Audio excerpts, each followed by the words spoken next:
Sebelum kita teruskan pembahasan, saya nak umumkan beberapa perkara. Yang pertama, sukacita dimaklumkan bahawa pada hari ini, 13 Mac 2023 merupakan Hari Commonwealth 2023 dengan mengangkat tema Commonwealth Year of Youth. Malaysia percaya bahawa belia bukanlah sekadar harapan bangsa, bukan hanya aset pada pembangunan negara, malah peranan belia adalah lebih daripada itu. Belia adalah penyumbang legasi negara. Belialah yang mencerminkan lambang keutuhan dan kesinambungan negara bangsa. 6 rukun utama badani: kemampanan, kesejahteraan, daya cipta, hormat, keyakinan dan ihsan adalah elemen penting yang perlu diserapkan dalam diri para belia selaku pencorak masyarakat dan negara. Belia perlu memperkasakan diri dengan ilmu pengetahuan kerana saya percaya ilmu pengetahuan yang tinggi dan sikap-sikap murni adalah kuasa dalam membentuk masyarakat yang maju, terampil dan terangkum. Saya menyeru agar para belia bangkit, tingkatkan semangat jati diri dan jalankan tanggungjawab dengan penuh amanah dalam melonjakkan momentum kecemerlangan pembangunan negara bangsa dan jadikan Malaysia sebagai sebuah negara yang progresif, bermaruah dan yang dicintai oleh seluruh rakyatnya.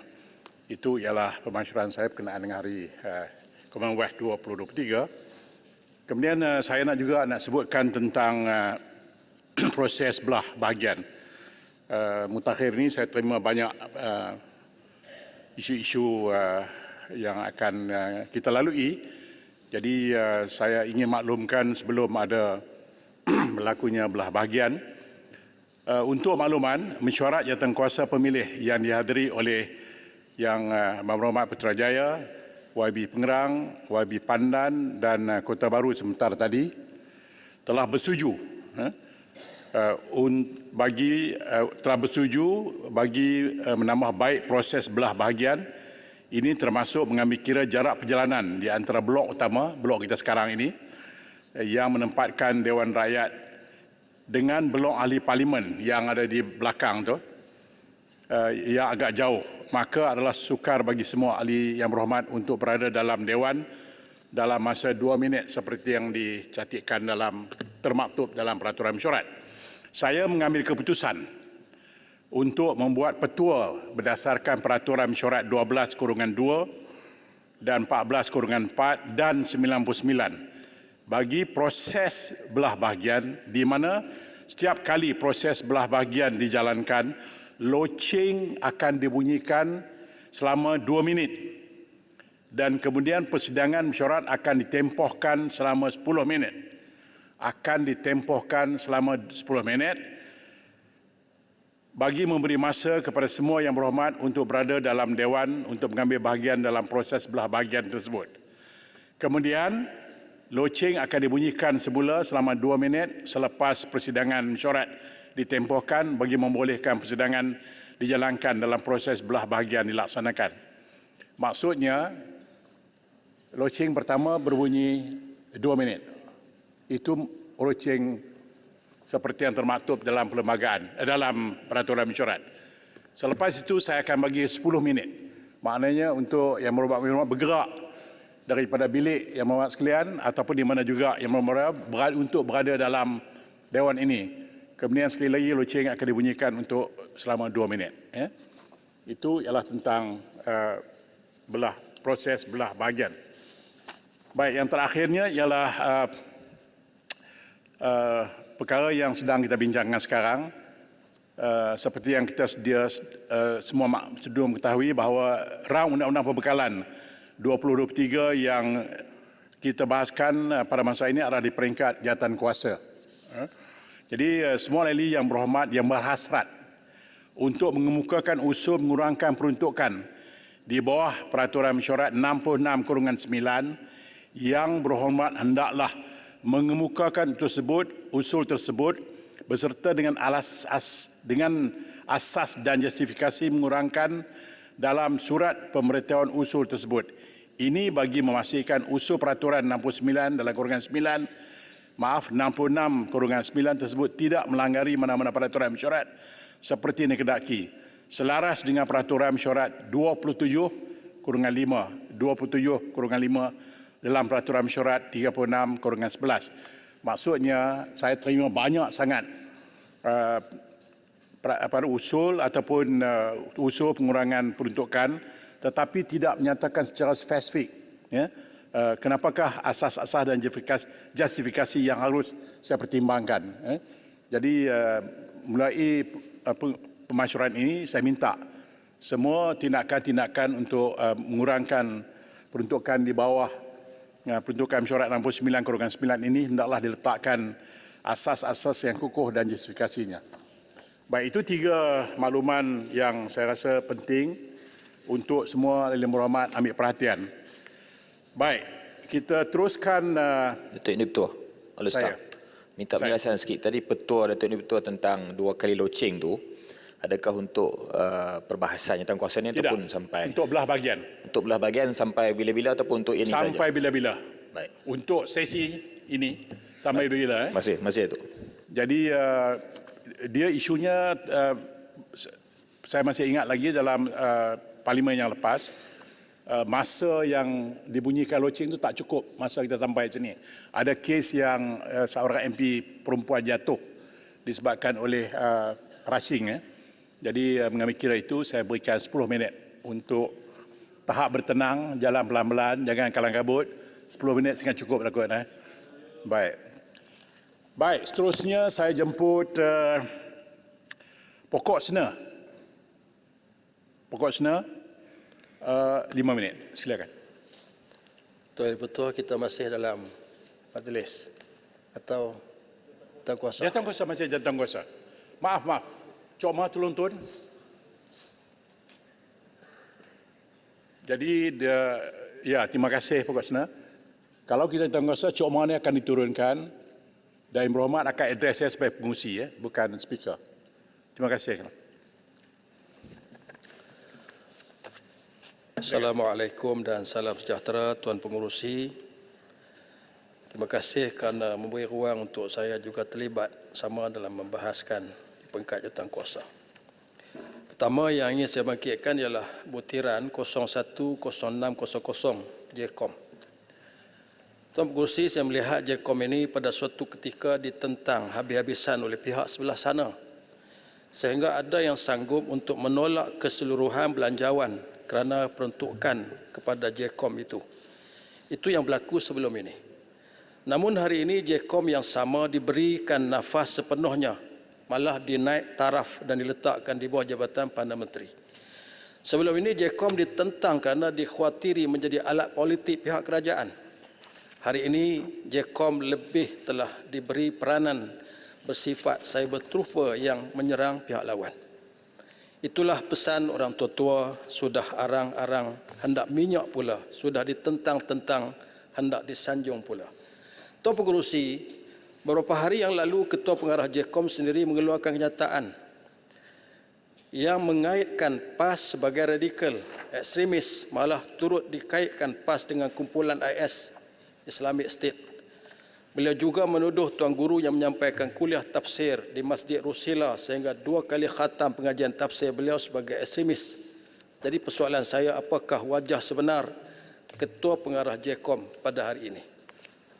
Tuan Pengurusi, butiran 020300 unit kerjasama awam swasta. Pokok sena. Saya tak bagi laluan lah, masa singkat sangat. Tak, hanya satu soalan tentang saya tak bagi laluan, saja. Saya tak bagi laluan. Pokok sena tak bagi laluan. Saya ingin mengetahui maklum balas daripada unit kerjasama awam swasta berkenaan rundingan yang pernah dibuat bersama Kerajaan Negeri Kedah dalam projek Kedah Aerotropolis pada 16 Disember 2021. Persoalan saya, apakah pendirian di pihak UKAS mengenai rancangan pihak Kerajaan Negeri Kedah untuk mengguna pakai financing plan berasaskan PFI dalam projek ini? Saya mohon penjelasan. Yang ketiga, butiran 040300 Jabatan Kehakiman Syariah Malaysia JKSM. Persoalan saya, apakah kerajaan mengekalkan jawatan kuasa memperkasakan Mahkamah Syariah yang pernah ditubuhkan oleh kerajaan sebelum ini? apakah keanggotaan JKMMS juga turut dikekalkan? Apa fokus terkini jawatankuasa dalam usaha memertabatkan sistem perundangan syariah dalam negara? Dalam konteks pengharmonian bidang kuasa sivil dan syariah yang masih menjadi pertikaian panjang, apakah di sana ada penelitian dibuat untuk mempertimbangkan pandangan-pandangan seperti tokoh perundangan, antaranya Tun Abdul Hamid yang pernah mencadangkan supaya hakim-hakim yang mempunyai latar belakang perundangan syariah diangkat di peringkat Mahkamah Sivil bagi memastikan kes-kes pertikaian yang melibatkan kedua-dua bidang kuasa dapat ditangani dan diadili dengan berkesan. Apa syur terkini jawatan kuasa berdasarkan isu pengharmonian bidang kuasa mahkamah ini? Tuan Pengerusi, juga saya ingin mengkirakan, iaitu ingin mengetahui bilakah RUU pindaan Akta 355 akan dibentangkan oleh pihak kerajaan. Yang terakhir ialah butiran 050100 JAKIM. Antara fokus yang diterapkan dalam plan transformasi Al-Falah ialah mengenai kemuliaan syariah menyentuh konteks perundangan dan kehakiman Islam. Kita melihat suatu perkembangan yang membimbangkan pada hari ini mengenai perkembangan golongan LGBT. Semalam berlangsung himpunan haram LGBT di dataran Sogo. Mereka secara terang-terangan membawa spanduk dan bendera pelangi sebagai tanda sokongan kepada golongan LGBT. Mereka berani tampil untuk mendedahkan pendirian mereka dengan jelas. Malah diwajahkan pula melalui ucapan-ucapan penulisan, malah dalam bentuk filem sebagaimana filem Mentega Terbang baru-baru ini. Artinya mereka bergerak melalui jarum yang cukup halus. Saya melihat golongan ini cuba menyerap masuk dalam masyarakat dengan membunuh rasa sensitiviti terhadap kesongsangan tersebut. Lama-lama ia akan menjadi lebih mudah untuk diterima dan dinormalisasikan. Mereka sebaliknya menyalahkan stigma diskriminasi masyarakat sebagai batu penghalang kepada cita-cita jijik tersebut. Diskriminasi hanyalah alat untuk mereka menormalisasi aktiviti songsang tersebut dalam negara. Tuan Pengerusi, jadi apa yang saya ingin bangkitkan ialah apakah tindakan yang akan diambil terhadap peserta himpunan haram LGBT semalam?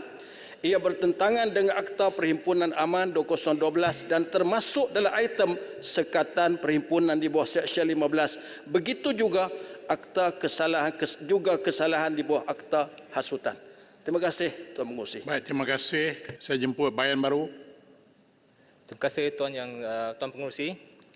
Saya terlebih dahulu saya ingin mengucapkan tahniah kepada Michelle Yeoh, seorang rakyat Malaysia yang sekarang baru-baru menang Oscar di Amerika Syarikat. Ya. Tahniah kepada beliau dan membawa kebanggaan kepada negara kita, dan kita harap lebih ramai lagi rakyat Malaysia boleh berjaya di pesada dunia dari segi perfilman dan sebagainya.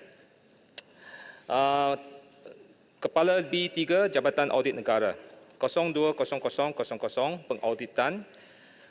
Perdana Menteri pernah menyatakan bahawa atas ketirisan sejumlah 3 bilion ringgit telah dilaporkan di dalam laporan audit negara. Ini adalah 3 bilion ringgit problem. Tetapi kita sekarang terima laporan Ketua Audit Negara dalam thumb drive, dan ramai di antara ahli-ahli parlimen tidak dapat membaca, ya, yang dulu kita dapat dalam bentuk buku dan kita ada masa untuk baca dan sebagainya. Tapi sekarang kurang. Jadi saya harap bahawa Jabatan Audit Negara boleh kembalikan dalam bentuk buku supaya kita boleh baca. Dan kedua adalah parlimen adakan satu sesi khas untuk debate dan go through the detail. Kerana kalau tidak, ini 3 bilion ringgit ini disia-siakan begitu saja tanpa perdebatan. Saya mohon Yang di-Pertua adakan sesi khas, jumpa dengan menteri, kita bincang, kita ada satu harilah kita bincang dengan laporan audit negara. This 3 bilion ketirisan, ya. Okey, isu kedua adalah Kepala B4 SPR Pilihan Raya 010000. Kita tahu bahawa negeri Pulau Pinang, Selangor, Negeri Sembilan, Kedah, Kelantan dan Terengganu akan ada pilihan raya negeri yang dikatakan akan bersama. Tetapi sekarang dengan ura-ura Perikatan Nasional nak dipercepatkan pilihan raya negeri. Jadi saya ingin tanya SPR, apakah implikasi kewangan jika kita disatukan semua buat sekali, dan kalau buat asing-asing, apakah implikasi kos diadakan berasingan. Kepala B6 Jabatan Perdana Menteri 020200 UKAS. UKAS terlibat dalam memudah cara projek kerjasama antara awam dan swasta, dan ini penting kerana kita harus business friendly, kita harus memudahkan segala bentuk kerjasama swasta awam. Jadi saya ingin tanya kepada UKAS, berapakah projek yang sekarang melalui UKAS, berapa cepatkah kita boleh permudahkan supaya business activity ini dijalankan secepat mungkin. Kepala B8 Jabatan Peguam Negara 030000 litigasi, dan bersama juga Kepala B9 SPRM 020100 siasatan. Kita tahu bahawa Yang Berhormat Pagoh dan juga Yang Berhormat Tasik Kulukor didakwa di mahkamah. Kes-kes yang lain seperti di sebelah sini pun tengah berjalan.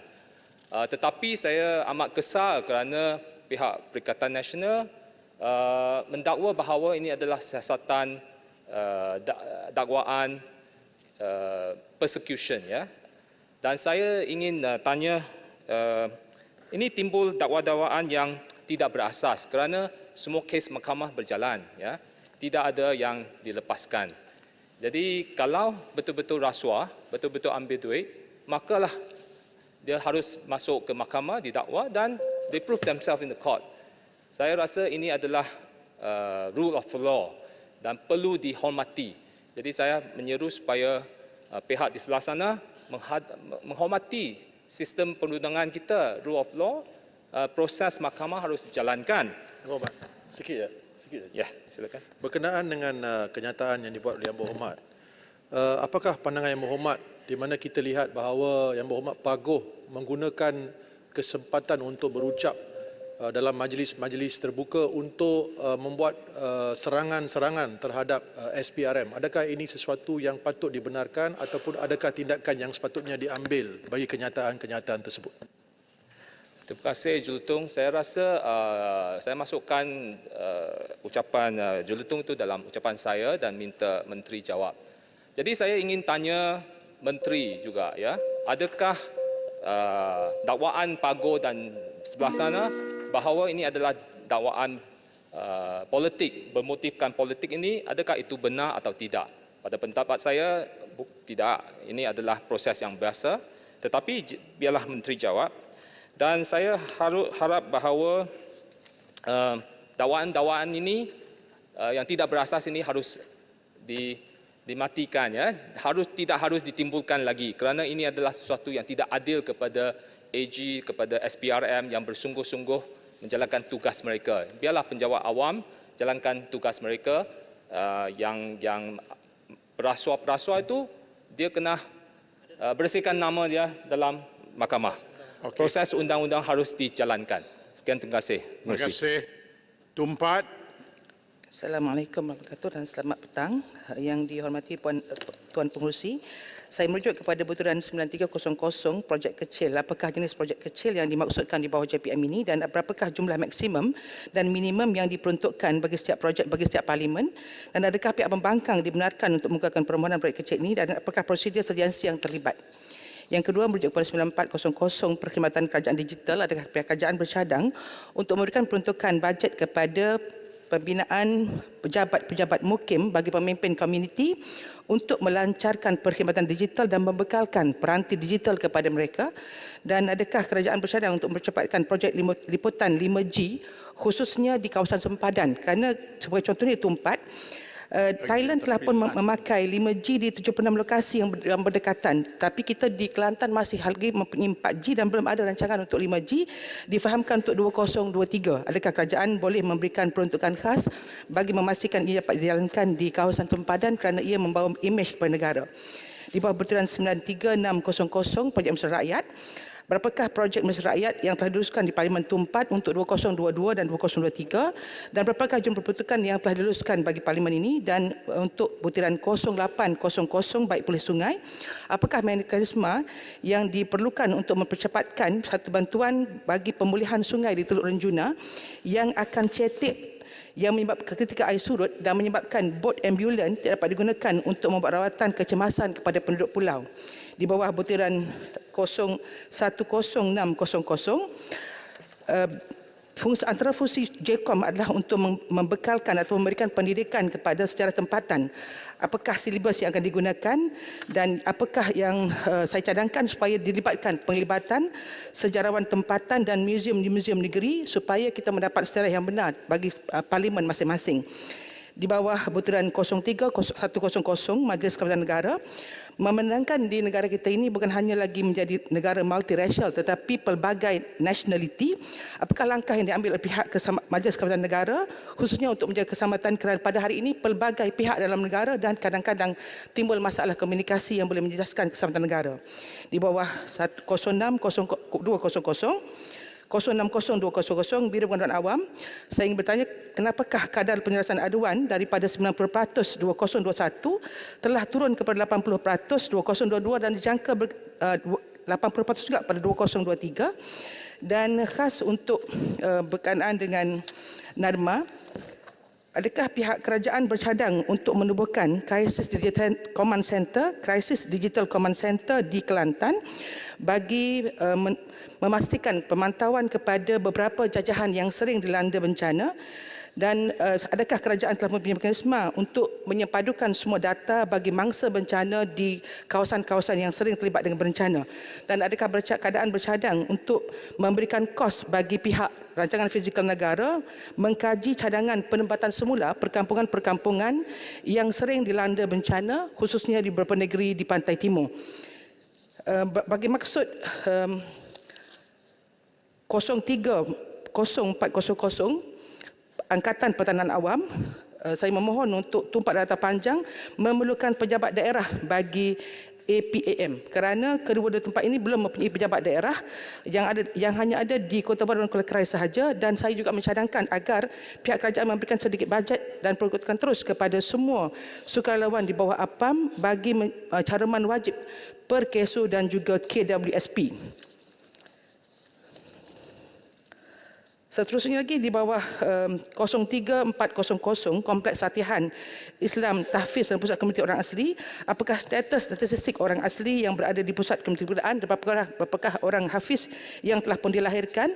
Dan saya juga ingin bertanya kepada pihak kerajaan berkenaan dengan 050200 iaitu Majlis Agama Islam Wilayah Persekutuan MAWIP, berapakah kaki tangan dan unit manakah yang bertanggungjawab untuk menyediakan dan menguatkuasakan kerja-kerja mencegah kemungkaran dalam masyarakat Islam khususnya di ibu kota? Bagi 0050300 Jawi, saya ingin bertanya adakah pihak kerajaan di Jawi telah pun memfatwakan tentang LGBT dan adakah fatwa itu telah pun diwartakan, dan apakah implikasi undang-undang terhadap pelanggaran fatwa tersebut, dan adakah pihak kerajaan bercadang untuk mengemukakan dan menuduh orang-orang yang terlibat dalam perarakan di kalangan orang Islam dalam perarakan yang melibatkan dakwaan ataupun ajakan kepada LGBT. Terima kasih. Baik, terima kasih. Saya jemput Jelutong. Terima kasih Tuan Pengerusi. Saya ingin menyentuh beberapa perkara. Pertamanya berkenaan dengan Pulau Pinang. Butiran 040200 Pejabat Ketua Pendaftar Mahkamah Persekutuan. Soalan saya kepada Menteri berkenaan adalah apakah rancangan berkenaan dengan bangunan Mahkamah Tinggi Lebuh Light. Ketika sesi perbahasan pada sidang yang lalu, Menteri berkenaan telah menyatakan bahawa lawatan telah dibuat dan terdapat rancangan untuk menaik taraf, memperbaharui dan juga memulakan kerja-kerja memperbaiki kerosakan-kerosakan bangunan Mahkamah Tinggi yang begitu lama, ikonik dan juga menjadi salah satu tarikan pelancong di Pulau Pinang. Kedua, saya ingin menyentuh dengan bahagian perundangan. iaitu pengubalan undang-undang butiran 020100 dan juga butiran 020200 penyemakan dan pembaharuan undang-undang. Saya berterima kasih ke atas langkah-langkah yang telah diambil oleh Menteri dan Timbalan Menteri untuk memansuhkan hukuman gantung sampai mati bagi beberapa kesalahan. Dijangkakan pembaharuan itu akan digubal dan juga dibahaskan dalam Dewan Yang Mulia ini pada sesi yang akan datang atau sesi pada kali ini. Pada masa yang sama, saya ingin tanya, adakah kerajaan berhasrat untuk menggubal undang-undang Race Relations Act, Tuan Pengerusi, iaitu Akta Perhubungan Perkauman, kerana kita lihat bahawa kenyataan-kenyataan yang boleh mengguris hati rakyat Malaysia yang terdiri daripada berbilang kaum, berbilang agama, berbilang bangsa, seringkali dikeluarkan oleh individu-individu tertentu. Saya beri contohlah, sebagai pensyarah agama Zamri Vinod dan juga Ridwan T yang seringkali mengeluarkan kenyataan-kenyataan semasa memberi kuliah dan ceramah yang seringkali mengundang macam-macam polemik dan juga masalah di luar sana. Jadi saya ingin tanya, adakah kerajaan sekarang berhasrat untuk menggubal satu Race Relations Act untuk memastikan bahawa kita menangani perkara-perkara yang berlaku seperti yang berlaku akibat kenyataan-kenyataan yang dikeluarkan oleh individu-individu seperti Zamri Vinod dan Ridwan T. Pada masa yang sama, saya juga ingin menyentuh perkara berkenaan dengan bahagian perlindungan 040500 berkenaan dengan perlindungan yang diberikan kepada hakim-hakim. Saya di sini ingin menyeru supaya kerajaan menyediakan dengan izin bodyguards ataupun pengawal peribadi kepada hakim-hakim, terutamanya Hakim Mahkamah Tinggi, Hakim Mahkamah Rayuan, Hakim Mahkamah Persekutuan, kerana kita lihat bahawa seringkali terdapat ancaman-ancaman dibuat, terutamanya macam kes yang melibatkan baru-baru ini terhadap Ketua Hakim Negara dan juga ancaman-ancaman cyber yang dibuat. Jadi saya di sini sebagai seorang peguam ingin menyeru dan merayu kepada kerajaan supaya mempertimbangkan menyediakan perlindungan pengawal peribadi kepada hakim-hakim untuk menentukan bahawa keselamatan mereka dan keluarga mereka sentiasa terjamin, terutamanya apabila mereka mendengar kes-kes yang mempunyai kes-kes melibatkan personality seperti Yang Berhormat Pago dan Yang Berhormat Tasik Gulugo. Pada masa yang sama, saya merujuk kepada butiran yang sama yang dirujuk oleh Yang Berhormat YB Bayan Baru tadi, iaitu siasatan dan perisikan di bawah SPRM butiran 020100 dan 020200, terutamanya melibatkan hakim yang Arif Nazlan, di mana baru-baru ini pihak SPRM menyatakan bahawa mereka telah pun menyempurnakan kertas penyiasatan terhadap beliau. Saya di sini amat duka cita kerana saya ingin merakamkan bantahan saya terhadap tindakan SPRM mengeluarkan kenyataan begitu terhadap seorang hakim yang dihormati, di mana hakim itu tidak berpeluang untuk membela diri. Jadi saya ingin menegur, meminta supaya pihak SPRM tidak mengeluarkan kenyataan-kenyataan begini, kerana apabila dibuat begitu, ia akan menyebabkan macam-macam polemik di luar sana. Tuan Pengerusi memandangkan masa tidak mengizinkan. Saya mengucapkan jutaan terima kasih di atas peluang yang diberikan. Terima kasih, Tuan Pengerusi. Terima kasih, Mersing.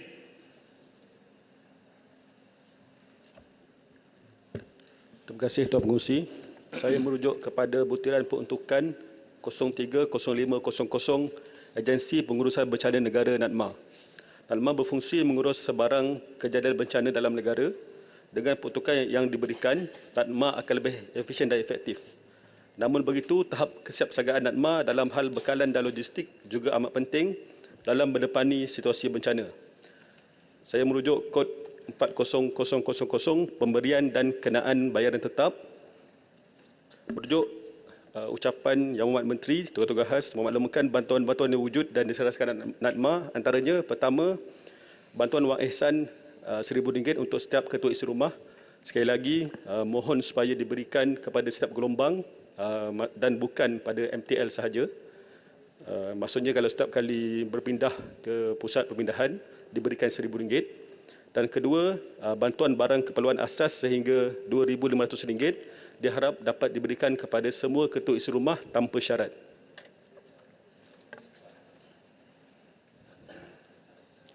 Minta Saya rujuk ingin bertanyakan peruntukan bagi SN NADMA kod 30000 terdapat pengurangan dari tahun 2022 iaitu sebanyak 4836400 turun kepada 1964900 pada tahun 2023. mohon celah. Bapak Pengerusi, Kerajaan Malaysia telah mengimport jambatan jenis beli sejak sekian lama. Pembelian kerajaan berhadapan krisis pertukaran mata wang asing yang semakin meninggi dalam masa pasaran yang lama. Negara kita berhadapan krisis banjir dan tiada siapa dapat menduga bila masa dan di mana banjir akan melanda. Soalan saya, berapa jumlah peruntukan yang dibekalkan untuk membeli jambatan keluli mudah alih jambatan beli ini? Kemudahan jambatan ini penting untuk menghubungkan jalan raya terputus hubungan atau menggantikan sementara jambatan sedia ada yang roboh akibat banjir. Kedua, selain itu saya ingin mengetahui berapa jumlah jambatan yang ada dalam simpanan NADMA. Apakah simpanan yang ada mencukupi untuk berhadapan bencana luar jangka? Ketiga, adakah NADMA masih import jambatan ini dari syarikat luar negara? Sekiranya ada, berapa lama tempoh yang ada untuk NADMA mendapatkan jambatan ini? Keempat, adakah NADMA ada menawarkan kepada syarikat tempatan untuk kontrak pembelian?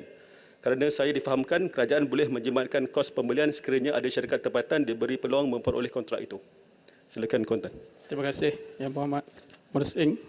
Jadi bersetujukah YB jika semasa operasi dan menyelamat seperti lemas dan lain-lain, pihak NADMA juga perlu menyediakan makan minum petugas kerana pada ketika ini petugas menyediakan sendiri makanan. Jadi setuju ataupun tidak, NADMA menggunakan peruntukan menyediakan makan minum petugas agar petugas dapat fokus terhadap misi tersebut. Sekian, terima kasih.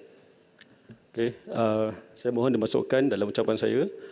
Sememangnya saya difahamkan petugas juga termasuk dalam bekalan makanan untuk banjir, masa-masa banjir, tapi diharapkan kerajaan dapat menilai supaya petugas-petugas juga diberikan bantuan makan sebagaimana masa-masa banjir. Seterusnya di bawah kod 30000 juga saya ingin bertanyakan projek membina 3 unit pam air, struktur pintu air dan lain-lain kerja berkaitan di Sungai Mersing sebanyak yang RM10.5 juta yang diumumkan oleh Yang Amat Berhormat Timbalan Perdana Menteri. Harap dapat disegerakan kerana baru-baru ini pun ada banjir sekali lagi.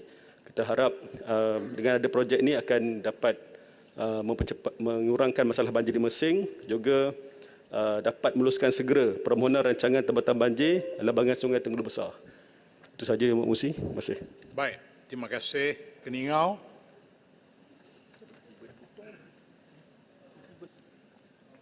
Terima kasih Tuan Speaker. Saya merujuk kepada butiran 0700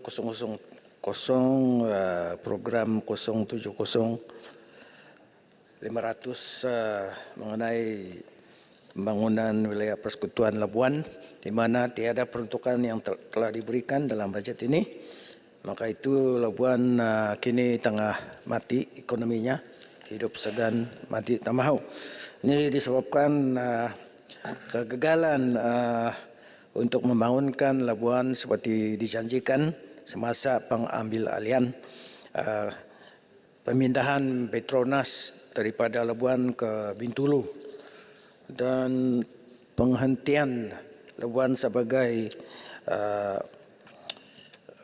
pulau bebas cukai kecuali 7 pintu kedai.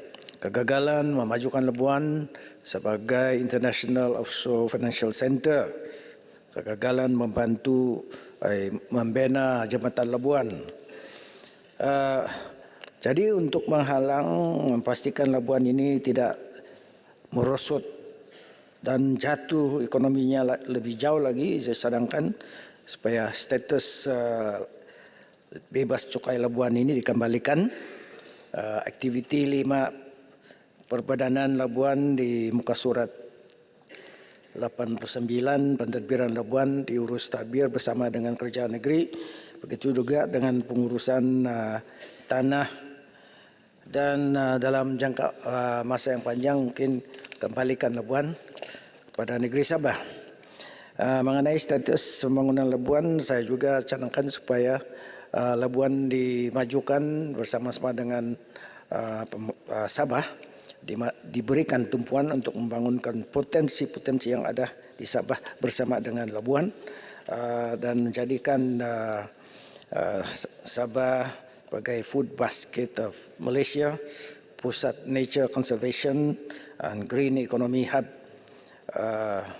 juga sebagai pusat pelancongan antarabangsa dengan menjadikan Sabah sebagai negeri bebas cukai untuk menggantikan peranan Hong Kong dan Singapura sebagai turis shopping heaven bersama pembinaan taman-taman bertemakan pelancongan, ekoturism, agroturism dan sebagainya, mungkin kasino khas untuk pelancong.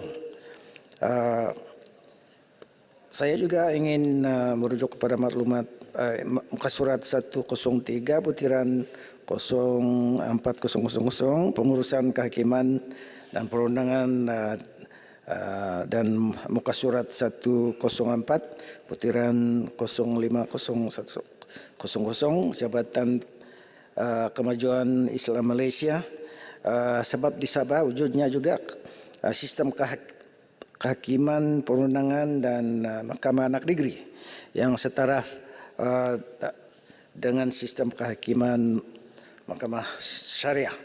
Jadi dicadangkan untuk pembangunan dan pemerkasaan dan pengurusan institusi mahkamah anak negeri, saya cadangkan supaya peruntukan khas sebanyak 50 juta diberikan untuk pengurusan dan juga codification undang-undang, penyeragaman undang-undang anak negeri, latihan dan juga untuk sekolah-sekolah adat. Muka surat 106 butiran 09000 program khusus butiran 090500 diskaun tambang feri yang hanya dinikmati untuk labuan daripada menumbuk. Jadi saya cadangkan juga feri Kudat, Pulau Kudat ke Pulau Banggi juga diberikan dipanjangkan keistimewaan ini. Muka surat 108 butiran 00201 program pembangunan sosioekonomi masyarakat India 100 juta diperuntukkan di Sabah. Masyarakat orang asal juga memerlukan bantuan seperti itu dan dicadangkan supaya peruntukan mungkin 50 juta, 100 juta juga diberikan untuk pembangunan sosioekonomi mereka. Dan akhir sekali muka surat 109 butiran 16500 program kelestarian Feldah RM 1.44 bilion diperuntukkan muka surat 109 butiran 93000 projek-projek kecil 222 juta diperuntukkan muka surat 109 butiran 93600 projek mesra rakyat 444 juta diperuntukkan muka surat 109 butiran 94000 perkhidmatan kerajaan digital 1.038 bilion diperuntukkan. Persoalan saya daripada peruntukan ini berapakah diperuntukkan untuk Sabah dan Sarawak? Sekian, terima kasih. Terima kasih. Saya Ibu Putrajaya. Terima kasih Tuan Pengerusi. Berkenaan dengan peruntukan bagi Jabatan Perdana Menteri, saya ingin menyentuh butiran 010300 BPH. Ini berkaitan dengan keperluan mendesak untuk kerajaan membuat penyelenggaraan ke atas kuartus kaki tangan awam khususnya di Putrajaya. Sebagai contoh, ada rumah yang telah lama kosong tetapi tidak dapat diduduki oleh penghuni baru sebab belum dibaiki. Apa yang dikhawatiri jika keadaan ini berterusan dan berlarutan terlalu lama, keadaan akan menjadi semakin teruk dan kos untuk membaik pulih akan menjadi jauh lebih tinggi, yang mana ianya akan memberi implikasi keuangan yang lebih besar pada kerajaan. Bagi menjamin keselamatan dan keselesaan penjawat awam yang menduduki kuartus, saya ingin usulkan supaya kerajaan sediakan peruntukan khas penyelenggaraan kuartus kerajaan persekutuan di seluruh negara sekurang-kurangnya sebanyak 2.5 bilion ringgit setahun untuk tempoh 2023 hingga 2025 seperti mana dalam tawaran Perikatan Nasional bagi PRU ke-15. Saya dapati pertukaran bagi butiran item 010300 khusus item 20000 yang melibatkan komponen penyelenggaraan telah berkurang lebih 19 juta berbanding tahun lalu.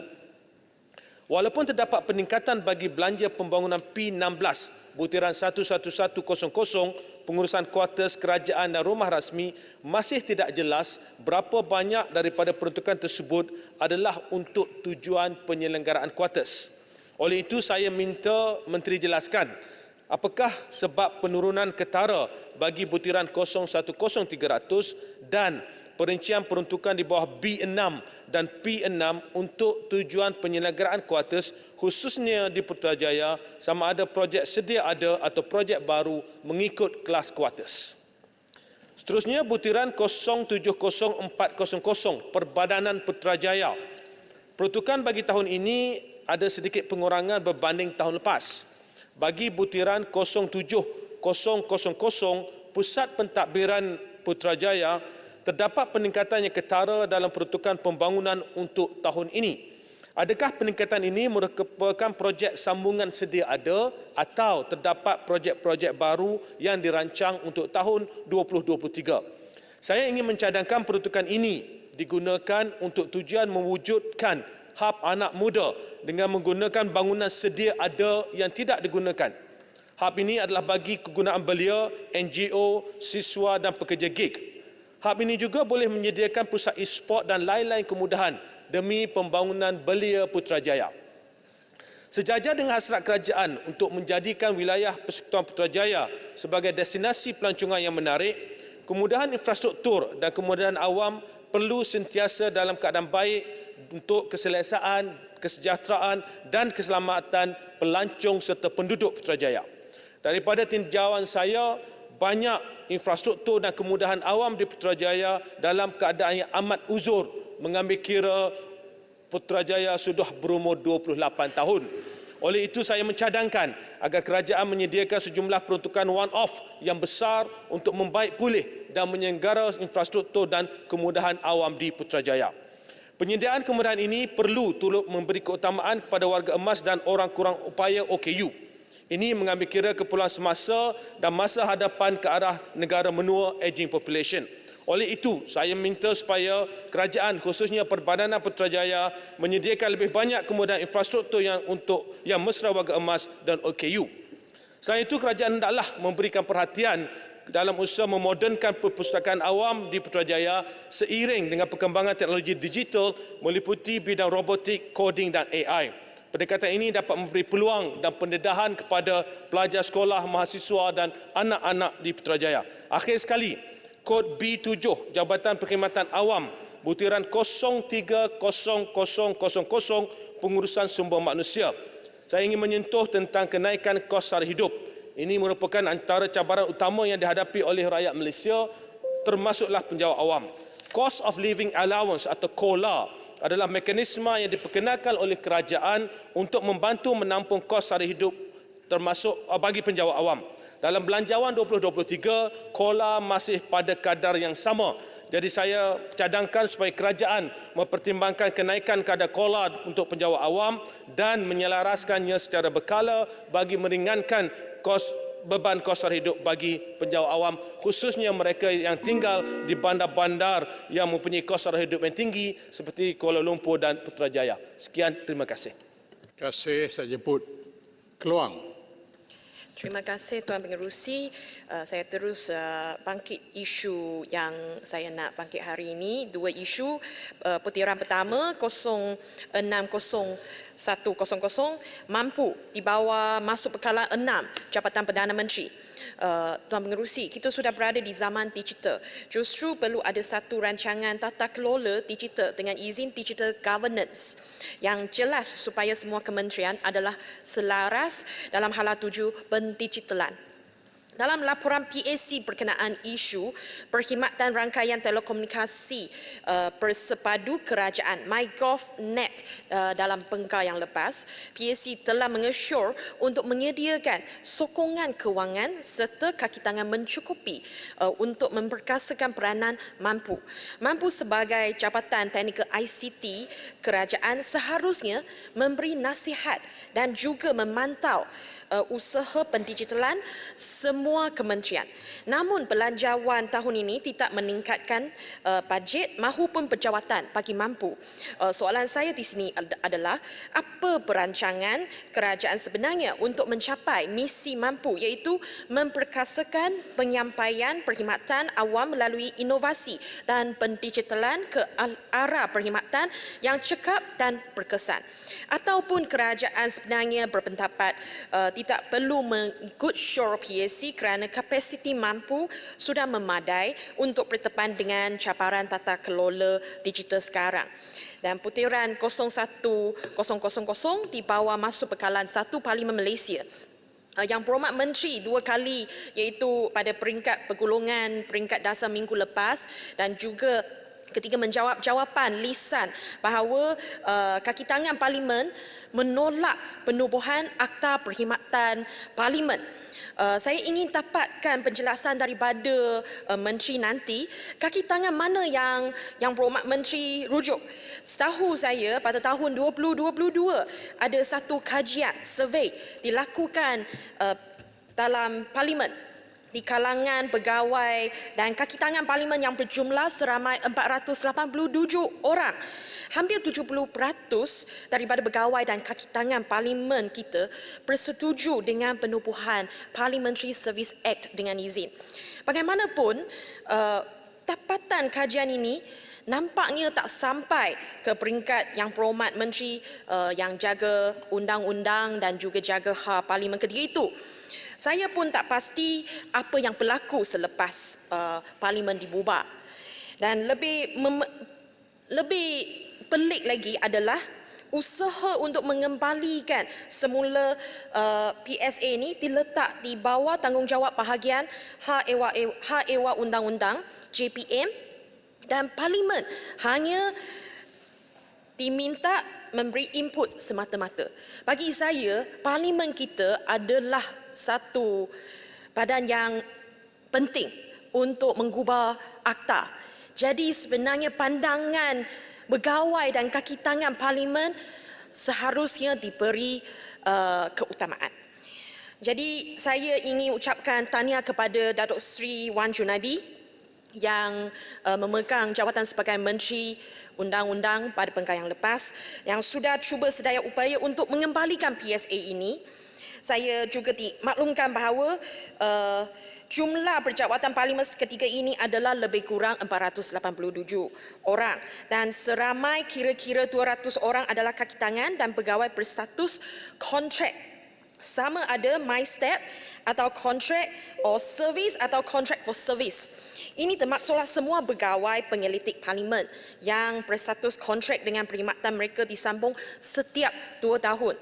Ketika kita dengan bangganya melaungkan asas demokrasi dan berasingan kuasa antara perundangan, eksekutif dan kehakiman, kerajaan terus melupakan tulang belakang Parlimen, iaitu kaki tangan dan pegawai kontrak yang ada antara mereka berkhidmat lebih 15 tahun tetapi masih berstatus kontrak.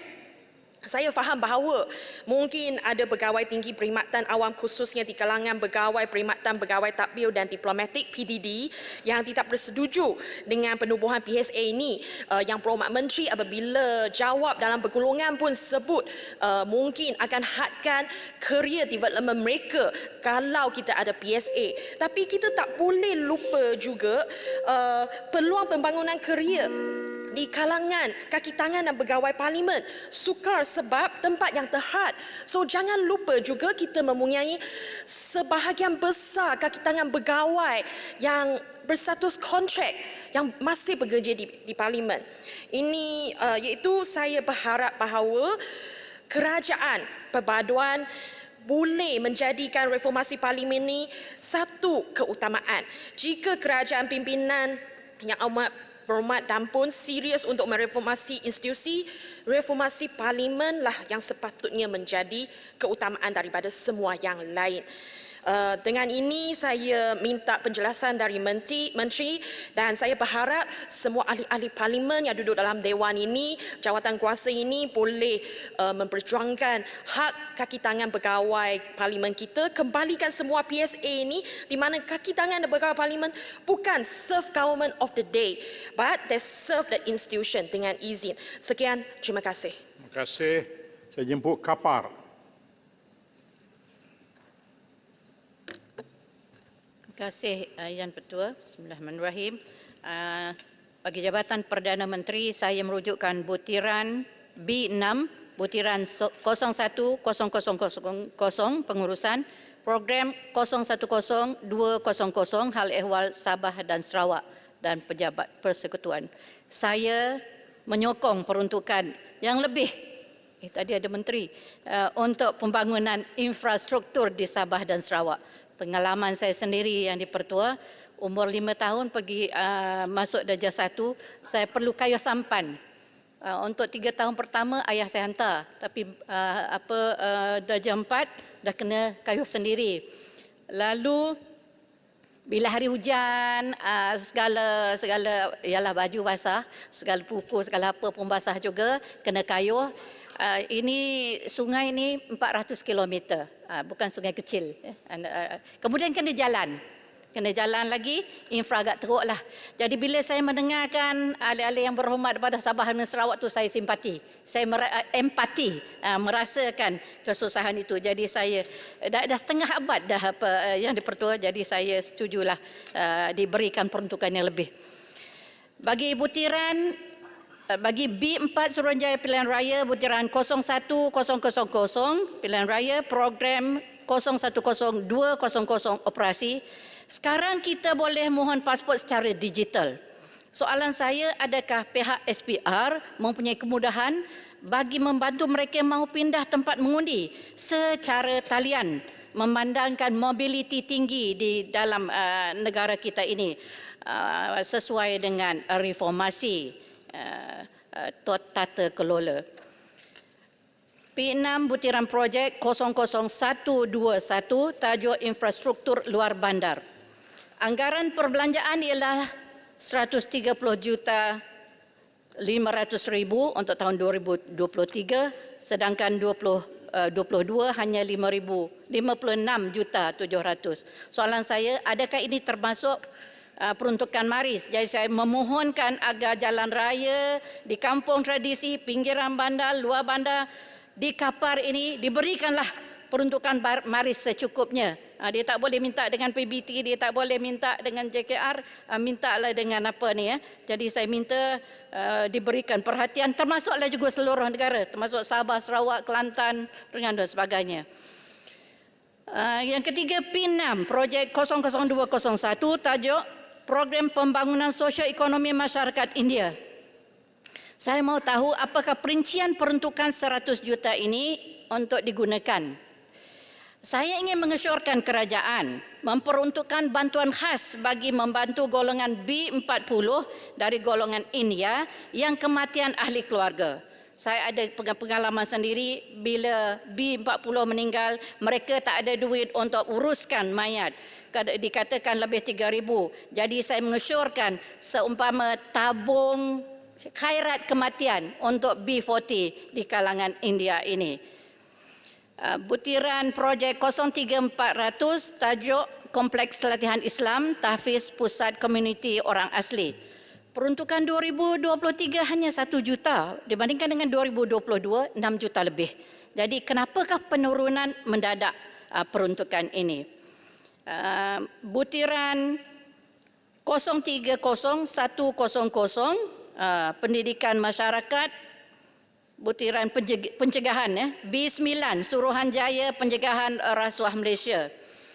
Diperuntukkan RM11,314,700. Apakah sebenarnya diusahakan bagi mendidik masyarakat dan apakah hasilnya? Segmen masyarakat manakah yang disasarkan dan berapa peratuskah rakyat Malaysia yang faham tentang rasuah dan mampu mencegahnya? B7 Jabatan Perkhidmatan Awam 030500 pengurusan psikologi. Apakah sebenarnya, apa tujuan dan apakah program yang diperuntukkan yang mahu dimintakan kelulusan 5.230.000 ini? Dan bagaimanakah tahap kemampuan, kemahiran di kalangan penjawat awam ini tadi, bagaimana mengatasi masalah psikologi, terkhususnya kerjaya yang terkenal dengan tekanan yang tinggi, polis, doktor, jururawat, guru, askar dan lagi yang mempunyai akses kepada senjata. Butiran 93,000 projek kecil-kecil. Apakah sebenarnya mahu digunakan dengan dasar baru ini? 2022 saya tak nampak. Jadi 2023 ini sebanyak 222 juta. Jadi besar ni, jadi saya mohon perincian dan kalau boleh saya mintalah projek ada peruntukan ini dibawa ke Kapar. P6 butiran 00104 penyusunan semula masyarakat anggaran 50 juta untuk 2023. Sebelum ini tiada. Kapar mahu tahu apa sebenarnya projek ini. Dulu dasar divide and rule oleh British, jadi adakah ianya berkaitan? Butiran projek 02000 jalan-jalan dan jambatan diperuntukkan 23 juta.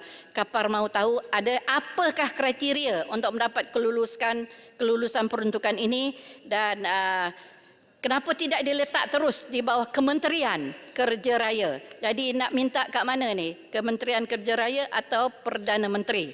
Akhir sekali yang di-Pertua projek 38000 projek perumahan awam Malaysia 2023 agak besar iaitu 463 juta lebih. Berapakah projek perumahan yang dirancangkan untuk 2023? Berapa kos seunit dan bagaimanakah ianya akan membantu kita yang pasca COVID-19 ini, membantu kita mengatasi masalah perumahan. Terima kasih Yang di-Pertua. Terima kasih. Saya jemput Kudat. Terima kasih Datuk Pengerusi. Saya ingin membangkitkan beberapa perkara terutama sekali yang terkait dengan kawasan saya untuk program ataupun untuk pembasmian kemiskinan di kawasan Parlimen Kudat. Yang pertama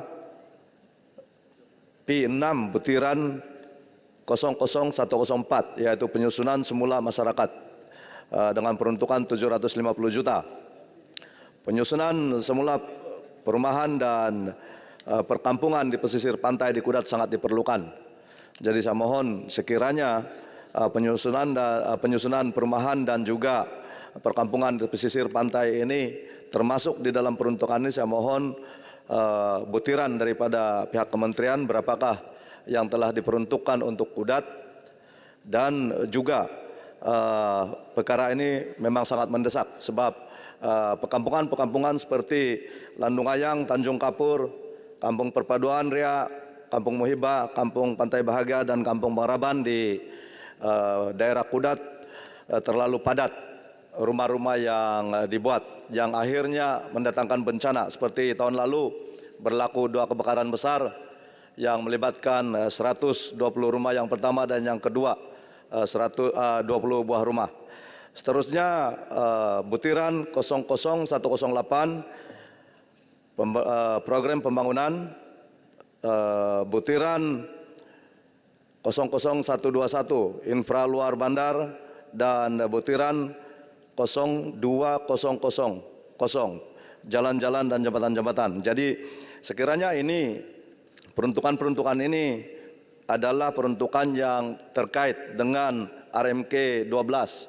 Saya mohon supaya pihak kementerian memberikan perincian berkenaan dengan pembinaan infra di luar bandar, terutama sekali jalan-jalan yang berada di dalam kawasan Paliman Kudat, di Pitas, Jalan Narandang, Jalan Mangkapon, Jalan Mapan-Mapan, Jalan Pantai Gunsali Mapat, Jalan Telaga, Jalan Lok Dangkaan, Jalan Patani di Pitas, Kudat, Jalan Andap Korina, Jalan Andap Jawa, Sikwati, Jalan ke Mesej Tampakan, Jalan Perpaduan Ria, Jalan Longgong Besar Kecil, Jalan Simpang Mengayau, Jalan Loro, Jalan Masangkung, dan banyak lagi lah kalau saya sebut. Dan juga titian-titian di perumahan-perumahan di pesisir pantai. Dan seterusnya butiran 04801 yaitu pembinaan masjid, surau, dan pembaikan surau dan masjid. Jadi saya mohon, sebab kita tahu di Sabah kita ada Jahins, Jabatan Hal Ehwal Agama Islam Negeri Sabah, tetapi peruntukan daripada Jahins selalunya memang jauh daripada mencukupi. Jadi apakah ini terdapat peruntukan khusus untuk Paliman Kudat, dan sekiranya ada, saya mohon supaya diberikan butiran berkenaan dengan peruntukan dalam butiran ini. Seterusnya butiran 09910 yaitu agensi pengurusan bencana. Kawasan Kudat ataupun Paliman Kudat ini juga adalah kawasan yang selalu dilanda bencana, terutama banjir dan juga ombak besar. Jadi saya melihat keperluan agensi-agensi yang terlibat, terutama sekali Rela dan Jepam, sangat kekurangan dari segi peralatan untuk menyelamat. Jadi ini akhirnya sehingga membahayakan pasukan daripada penyelamat itu sendiri. Jadi saya mohon supaya pihak kementerian ataupun NADMA memberikan peruntukan secukupnya untuk memberikan peralatan yang diperlukan oleh agensi-agensi di dalam Paliman Kudat. Seterusnya butiran masih P6 71000 penyelarasan program kemiskinan. Saya ingin bertanya kepada pihak kementerian, apakah program ini juga termasuk yang telah diperuntukkan khusus untuk Paliman Kudat untuk RMK 12, yaitu yang telah disebutkan dalam jawaban bertulis kepada saya sebelum ini, yaitu lebih daripada 1 bilion untuk 5 tahun, yaitu 2021 ke 2025. Jadi kalau sekiranya peruntukan yang diperuntukkan untuk Paliman Kudat bagi tujuan pembasmian kemiskinan untuk RMK 12 termasuk di dalam ini, saya mohon supaya diberikan perincian berapa peruntukan untuk tahun ini. Seterusnya program butiran ini terakhir, Datuk Pengerusi. Projek kecil-kecil 93000 dan 93600. Projek kecil-kecil dan projek mesra rakyat. Sejak daripada menang, saya sudah dapat bertimbun permohonan daripada kampung-kampung, sebab dalam kawasan saya ada lebih kurang 500 kampung. Jadi perkara ini sangat mendesak. Dan saya mohon supaya sekiranya peruntukan ini adalah peruntukan untuk ahli parlimen, termasuk juga di dalam sini. Saya mohon juga perincian daripada pihak kementerian supaya memberikan butiran agar saya ataupun pihak Paliman Kudat boleh memberi input kepada pemohon-pemohon dan juga memberikan membuat perancangan yang baik dari segi pelaksanaannya nanti. Terima kasih. Baik, terima kasih. Saya jemput Kuala Kedah. Assalamualaikum dan salam sejahtera. Terima kasih Datuk Pengerusi kerana memberi peluang kepada Kuala Kedah untuk berbahas butiran 030500 Agensi Pengurusan Bencana Negara NADMA. Saya ingin menyentuh di bawah aktiviti 5 meningkatkan tahap kemampuan jentera pengurusan bencana serta pasukan mencari dan menyelamat khas Malaysia Smart. Baru-baru ini Yang Berhormat Tambun dengan tanpa ragu-ragu memberi kebenaran buat NADMA untuk menghantar anggota SMART ke Turki dengan kerahan yang dan sumbangan pelbagai dari dalam dan luar negara. Saya ingin bertanya tentang keadaan aset untuk kegunaan anggota SMART ketika ini. Khususnya saya ingin mencadangkan penambahan aset yang memberi nilai tambah kepada mobiliti yang sedia ada bagi pasukan SMART untuk memudahkan pergerakan anggota dan juga atur gerak pasukan ke sesuatu operasi. Aset ini juga membantu pasukan SMART dalam menjalankan sesuatu operasi yang memerlukan bantuan jentera berat. Begitu juga perkara yang berhubung dengan keadaan pusat latihan fizikal dan jumlah kekuatan untuk pasukan SMART yang berada di bawah NADMA ketika ini. Datuk Pengerusi Butiran 050-100 Jabatan Kemajuan Islam Malaysia JAKIM.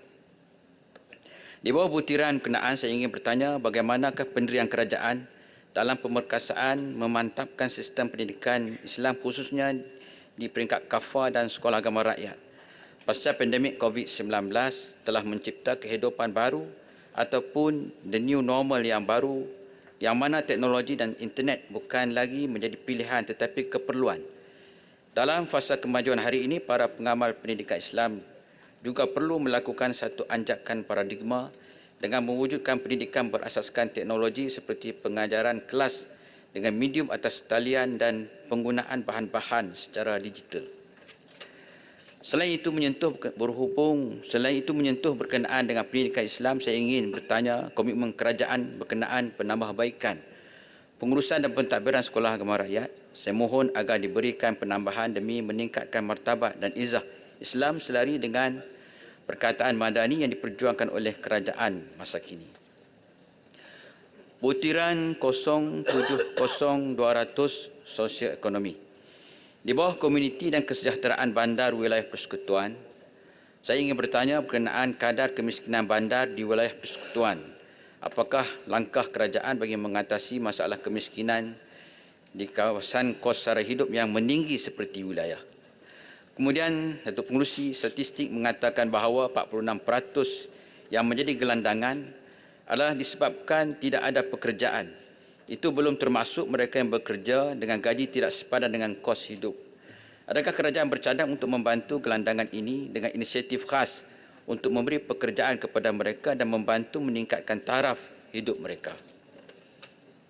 Datuk Yang Pertua, Butiran 09900 Pembangunan Suruhanjaya Pilihan Raya SPR.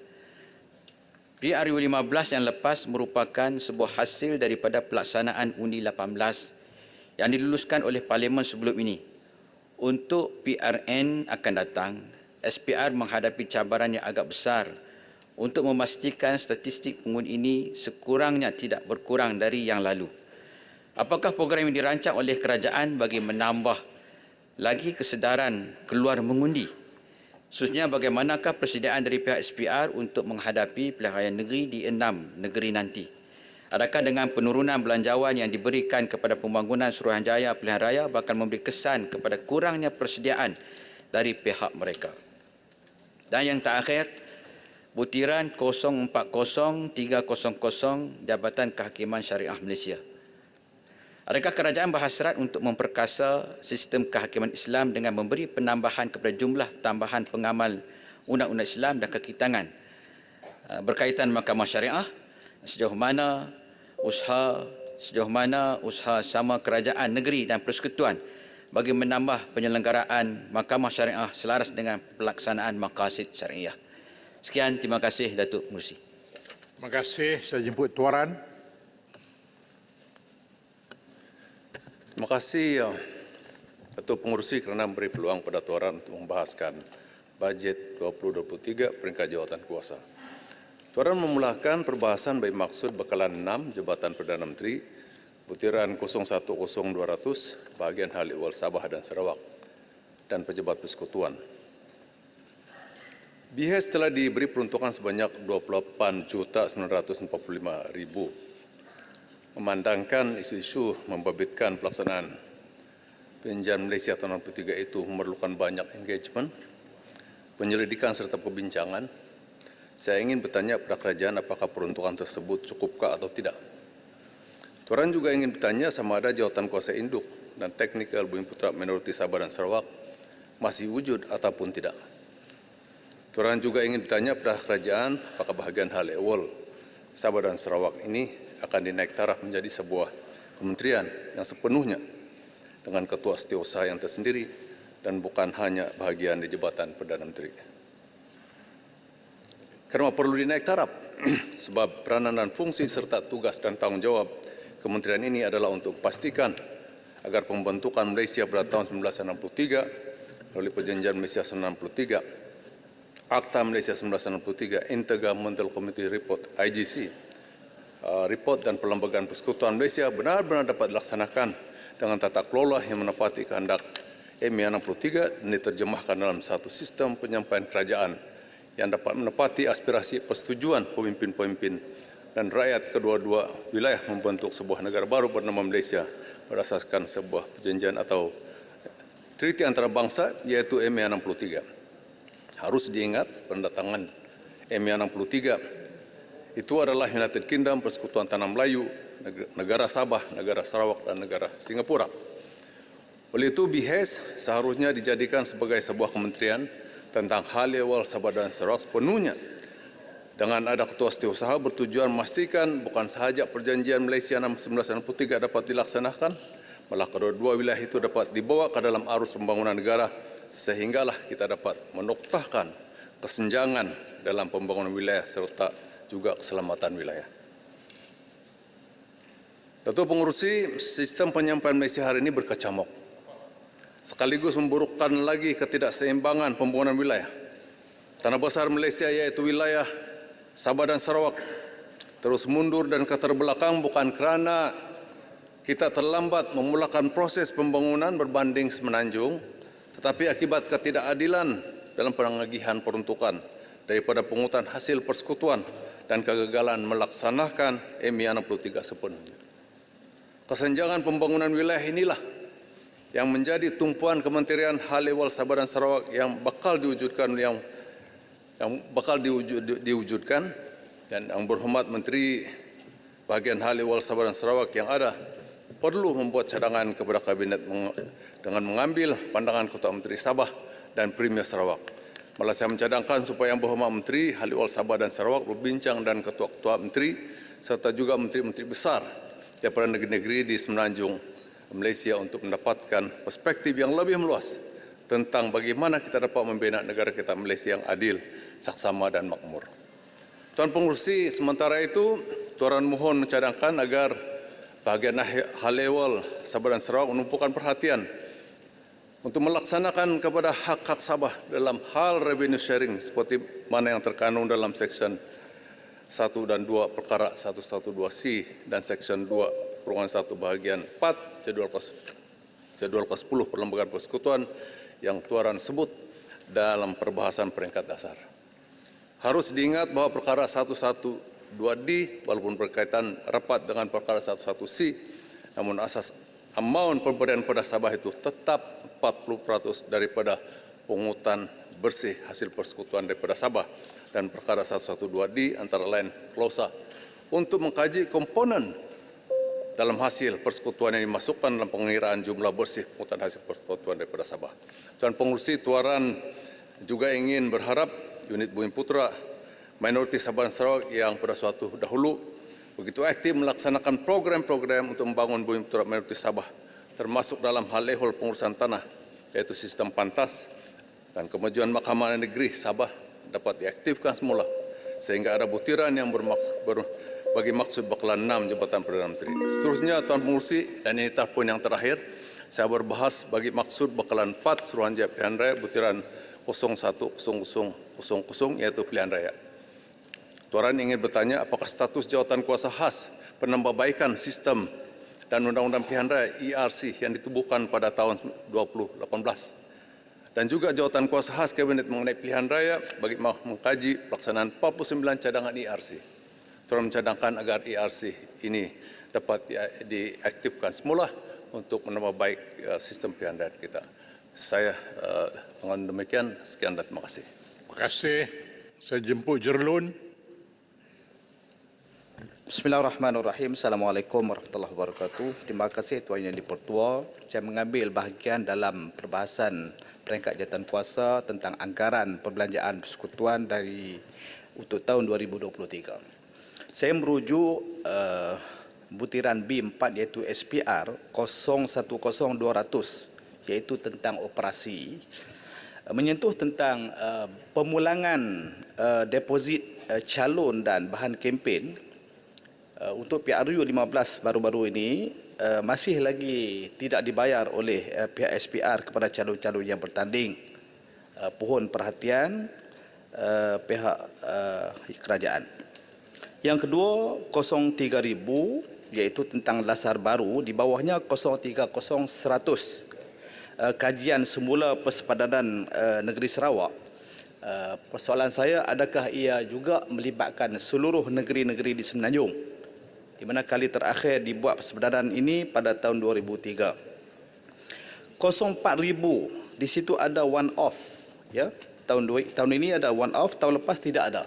Apakah bentuk one off itu?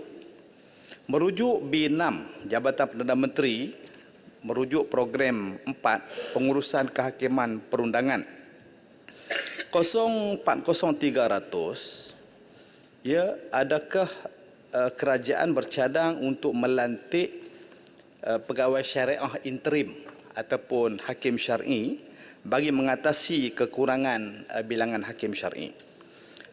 Jika benar cadangan itu, saya cadangkan supaya hakim syar'i interim diserapkan ke jawatan bertaraf tetap mengikut prasyarat yang ditetapkan. Ya, Mak Jolon, minta sikit mungkin penjelasan sikit. Ya. Berkaitan dengan butiran 040300 ini JKSM, adakah Mak Jolon setuju untuk kerajaan melihat penubuhan Suruhanjaya Kehakiman Syariah Malaysia direalisasikan bagi kita meningkat dan menaik taraf kedudukan hakim-hakim mahkamah syariah itu sama dengan hakim mahkamah sivil, khususnya dari segi pelantikan mereka, grade gaji dan sebagainya. Ya, terima kasih.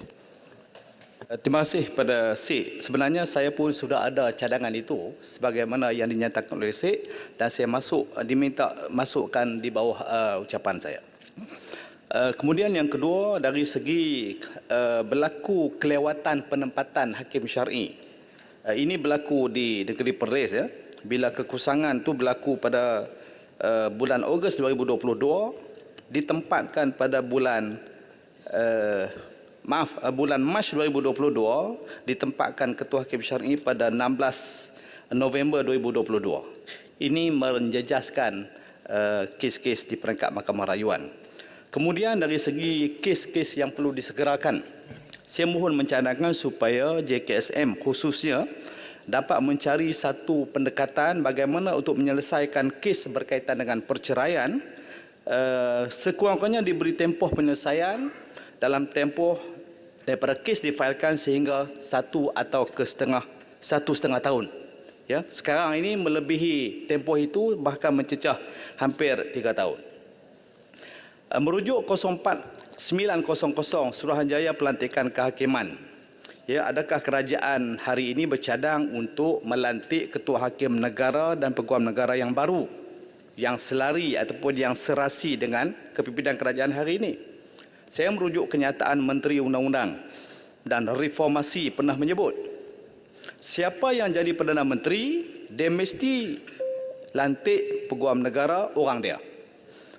Ketika itu dia menjadi penasihat khas undang-undang kepada Yang Berhormat Bera sewaktu menjadi Perdana Menteri.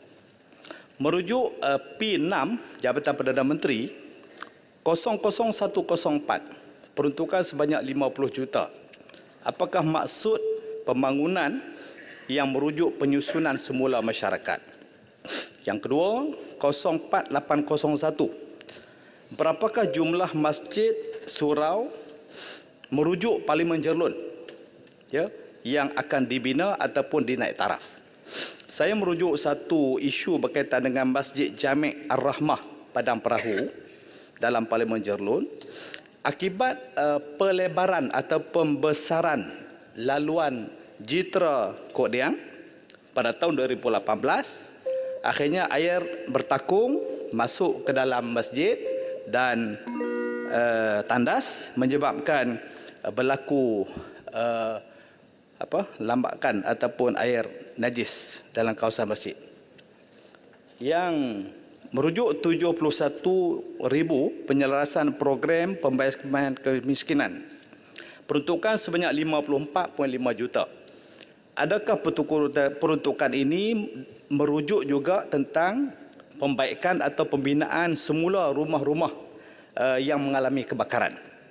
Kalau merujuk kepada JKM tidak ada peruntukan bina semula rumah terbakar kecuali tabung bantuan segera iaitu TBS. Itu pun sebanyak RM300 yang merujuk kepada bahan makanan mentah.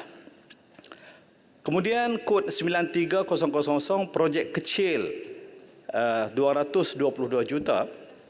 Berapakah peruntukan pembangunan pembaikan infrastruktur jalan-jalan kampung merujuk Parlimen Jerlun? Kod 93600 projek mesra rakyat sebanyak 444 juta. Apakah maksud peruntukan program tersebut? Adakah ia menyamai projek ataupun program semarak yang pernah dibuat satu ketika dulu? Dan akhirnya, berapakah program perumahan mesra rakyat yang disenarai pendekkan untuk dibina dalam Parlimen Jerlun? Sekian, Tuan Pengerusi. Terima kasih. Saya jemput Kota Melaka. Datuk Pengerusi, saya merujuk kepada maksud bekalan 1 Parlimen Malaysia 010000 urusan Parlimen. Datuk Pengerusi, beberapa tahun yang lepas Parlimen telah mula mengatakan mereka akan kaji isu tentang parliamentary reform. Dan saya nak tanya kepada pihak menteri sama ada kita akan hidupkan semula Akta Perkhidmatan Parlimen. Dan sama ada dalam tahun ini, akta ini akan dibentangkan di Parlimen. Begitu juga beberapa bulan yang lepas, pihak Parlimen juga telah menerbitkan satu memorandum transformasi Parlimen dan telah diserahkan kepada Perdana Menteri.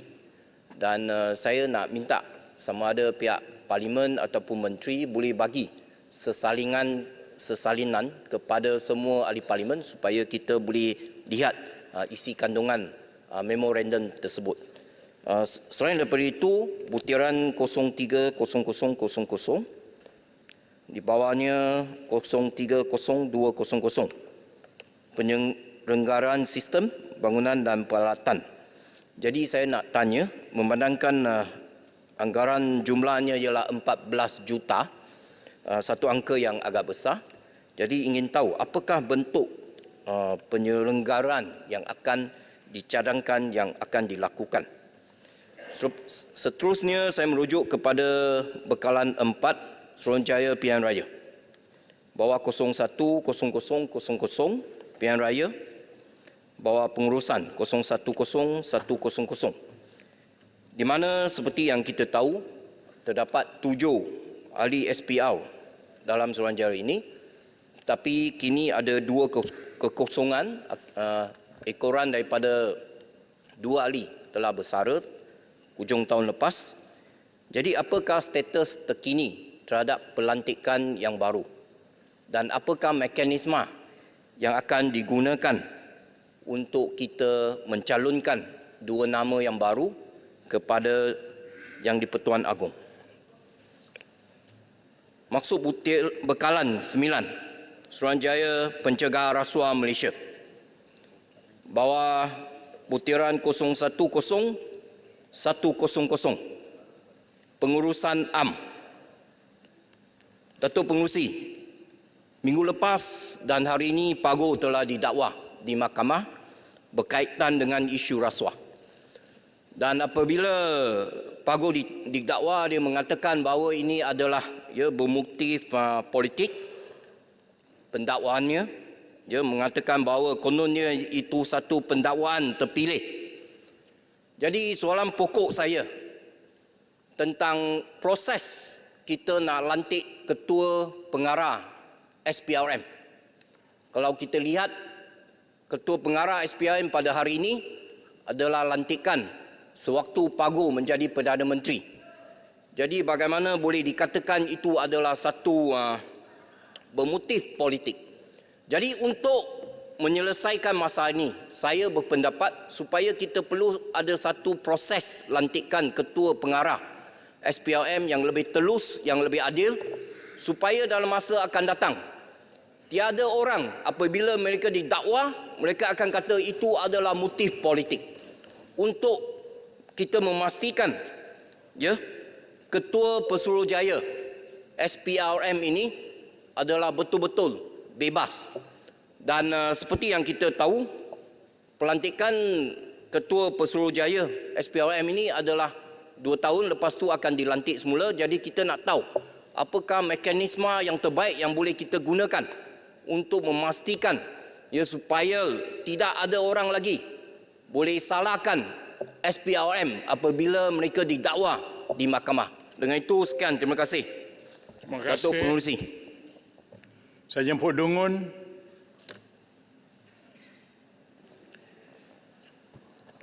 Assalamualaikum warahmatullahi taala wabarakatuh dan salam sejahtera.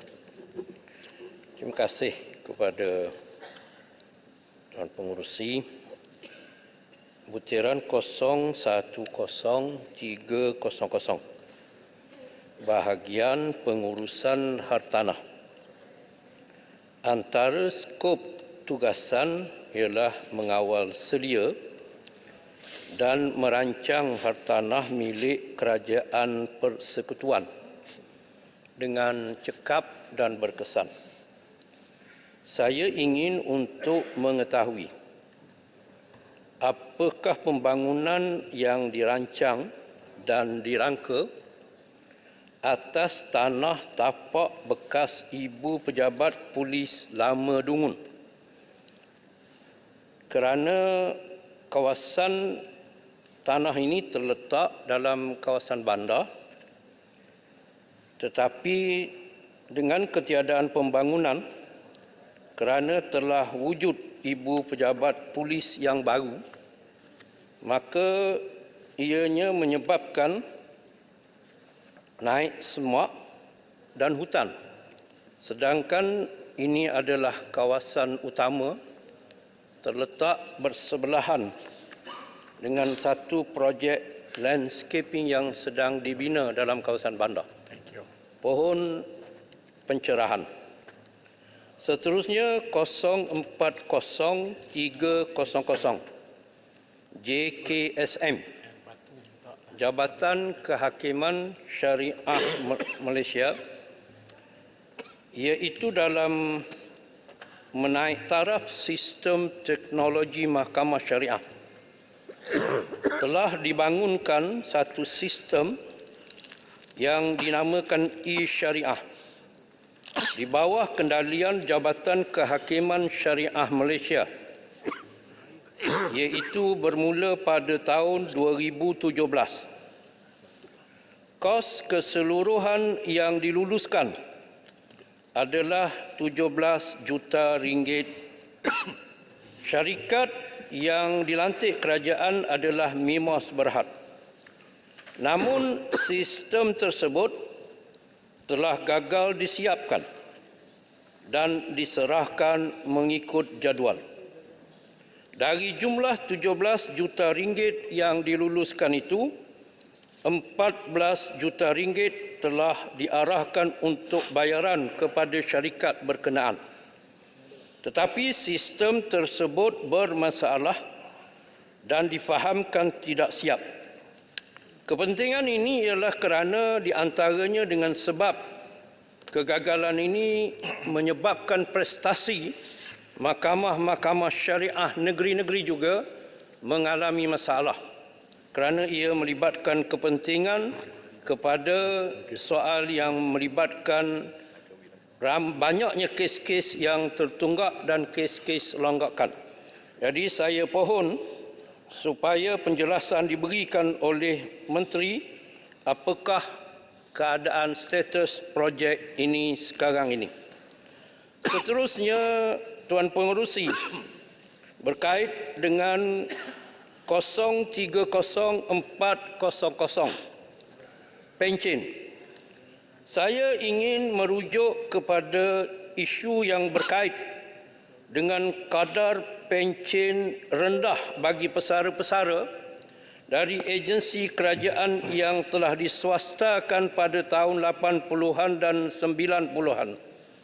Saya ingin menyebut berkenaan isu ini yang mana pesara-pesara syarikat GLC seperti TMB, Telekom Malaysia Berhad, Pos Malaysia Berhad, KTMB dan lain-lain telah menerima bayaran pencen yang rendah berikutan dasar penswastaan oleh kerajaan pada tahun 80-an dan 90-an. Ramai di kalangan mereka hanya menerima jumlah pencen yang amat sedikit, iaitu di bawah RM200 sebulan dan terpaksa bergantung dengan sumber pendapatan yang lain jika ingin untuk meneruskan kehidupan. Terima kasih. Saya akan gulung. Saya mohon kerajaan mempertimbangkan untuk menambah kadar bayaran pencen bulanan mereka kepada sekurang-kurangnya RM500 sebulan. Terima kasih, Tuan Pengerusi.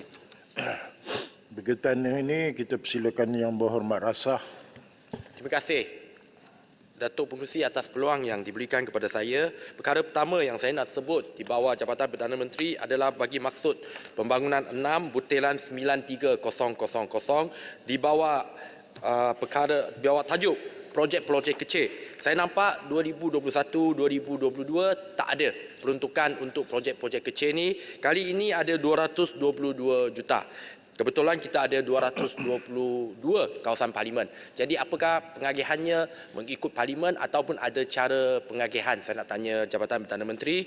Yang keduanya adalah berkenaan dengan apakah skop kerja yang boleh diklasifikasikan di bawah skop projek kecil ini. Apakah ia melibatkan infra di kawasan kediaman dan sebagainya, dan juga yang seterusnya agensi mana yang akan melaksanakannya. Apakah ia akan dilaksanakan oleh pihak unit penyelarasan pelaksanaan ICU ataupun ia akan diturunkan peruntukan ini kepada pejabat daerah di setiap daerah. Selepas itu di bawah perkara butiran 94000 di bawah tajuk perkhidmatan kerajaan digital. Saya menyambut baik komitmen kerajaan ini untuk memberikan peruntukan yang sangat besar. Kali ini 1 bilion lebih, ya, 1 bilion 38 juta berbanding dengan tahun lepas hanya 58 juta di bawah tajuk ini. Bagi saya ia adalah sesuatu yang kena pada masanya dan diperlukan. Cuma saya nak tanya beberapa putiran saja bagaimana ia dilaksanakan, sebab ia melibatkan 1 bilion lebih. Jadi apakah ia melibatkan semua kementerian yang kita ada hari ini? Keperluan pendigitalan adalah sesuatu yang bagi saya sangat mustahak. Jadi persoalan saya juga, apakah dia diletakkan di bawah Jabatan Perdana Menteri dan bukannya di bawah Kementerian Komunikasi dan Digital selepas penjenamaan semula kementerian tersebut, dan boleh tak senaraikan mana-mana agensi yang terlibat yang akan mendapat manfaat untuk pendigitalan agensi kerajaan di bawah tajuk ini. Perkara ketiga yang saya nak sebut pada petang ini adalah di bawah perkara 00201, iaitu di bawah tajuk Program Pembangunan Sosio-Ekonomi Masyarakat India ataupun biasanya kita sebut Mitra. Kawasan saya ramai penduduk India. 100 juta seperti sebelumnya. Saya nak mengingatkan kepada semua kita yang ada dalam Dewan Yang Mulia ini akan ketirisan penyelewengan yang pernah berlaku, di mana ia sehingga kepada pihak pendakwaan di mahkamah. Ada kes di mahkamah, saya tak nak sebut tu. Cuma saya harap pelaksanaannya di bawah Kerajaan Malaysia Madani, kerajaan perpaduan yang kita ada pada hari ini, benar-benar membolehkan 100 juta tersebut mencapai sasarannya. Diberikan kepada golongan sasar, golongan masyarakat India yang memerlukan pembelaan. Kita tidak mahu diberikan peruntukan 100 juta ni menguntungkan grup-grup elit saja, tetapi grup masyarakat India yang benar-benar memerlukan dana 100 juta untuk menaik taraf sosial ekonomi dan juga kehidupan harian mereka. Sebab kalau kita tengok peruntukan ini dah lama ada. Cuma selama ni dia gagal mencapai hasrat ataupun sasarannya sebab disalahgunakan oleh pihak tertentu yang mempunyai kedudukan, posisi dan sebagainya. Yang golongan yang merana, kekal merana. Itu yang kita tak nak. Jadi saya harap 100 juta di bawah belanjawan Malaysia Madani 2023 sampai kepada sasaran iaitu golongan kebanyakan yang perlu dibantu. Di bawah tajuk seterusnya 09910 iaitu Agensi Pengurusan Bencana Negara atau NACMA. Ya, kali ini 38 juta berbanding dengan tahun sebelumnya 12 juta sahaja, kenaikan yang banyak. Cuma saya nak tanya, apakah skop yang terlibat? Apakah bantuan daripada NACMA ni mempunyai diperluaskan skopnya, dan juga bagaimana dengan bayaran kematian COVID-19 yang dulunya 5,000 orang untuk setiap kematian tersebut, apakah ia berterusan? Apakah ada tunggakan daripada sebelum ini? Sebab kita dengar daripada tahun lepas kita dengar banyak kes berkenaan dengan tunggakan ini. Dan perkara terakhir yang saya nak sebutkan untuk pengurusi adalah berkenaan dengan SPIM di bawah perkara 9. Saya nampak di bawah perkara 020000 operasi dan 040200 emolument kaki tangan kontrak.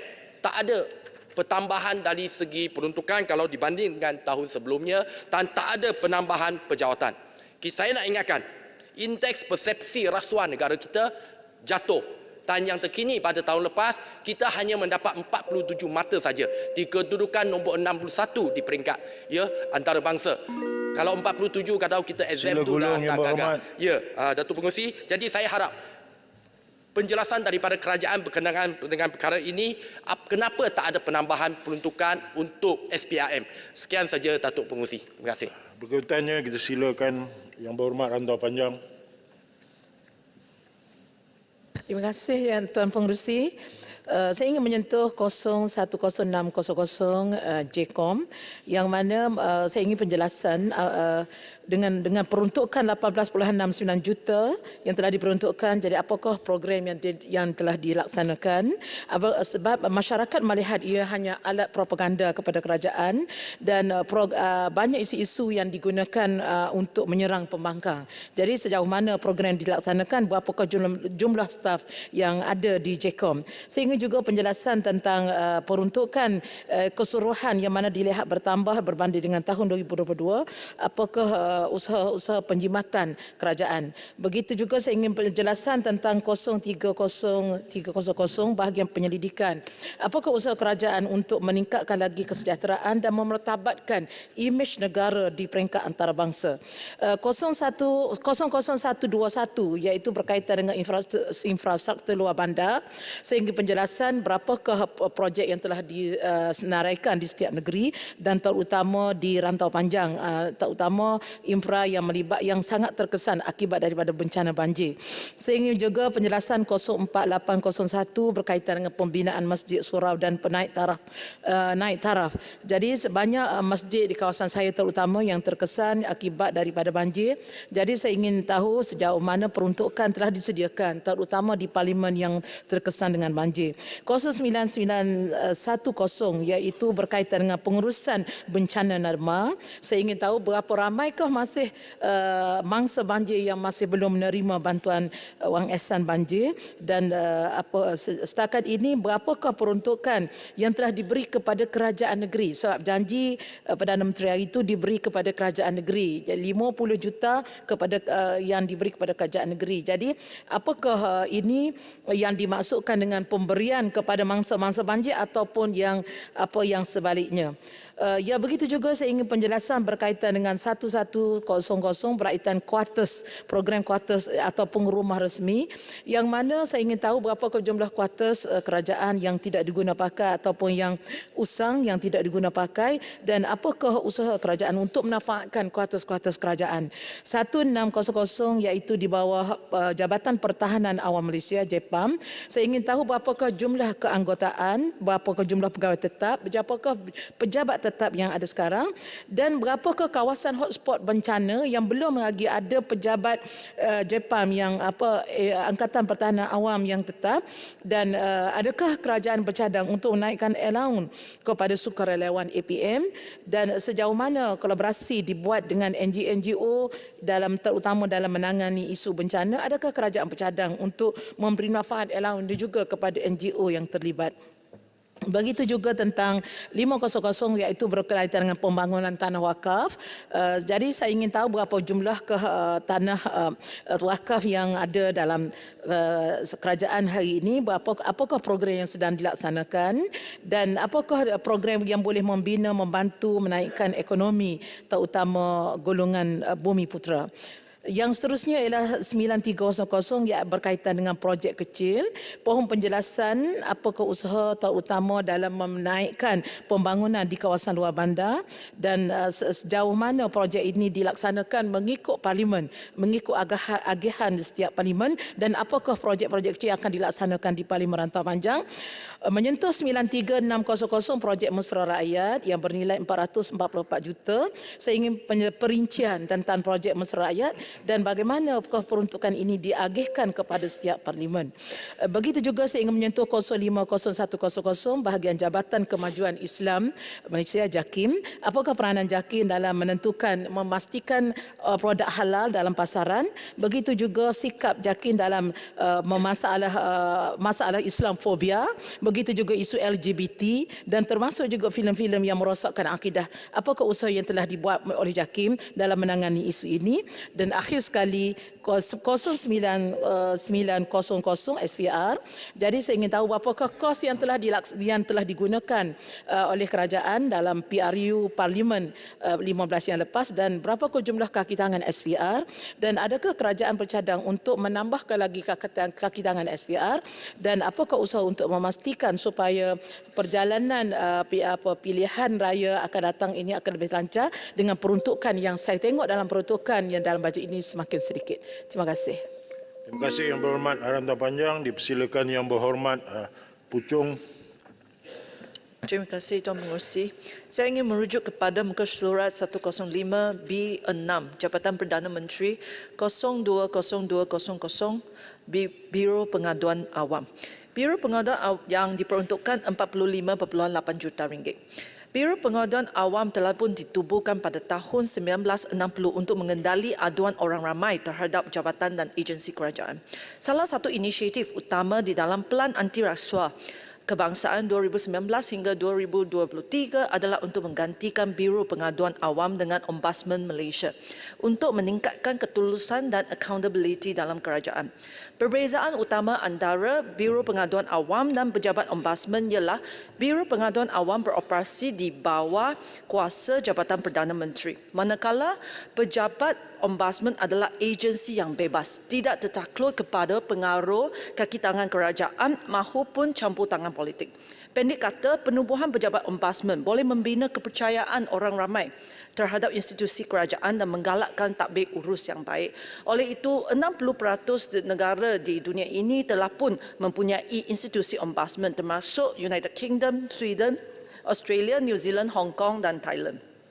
Sebenarnya penggantian Biro Pengaduan Awam dengan sistem ombudsman bukan topik yang baru di Parlimen.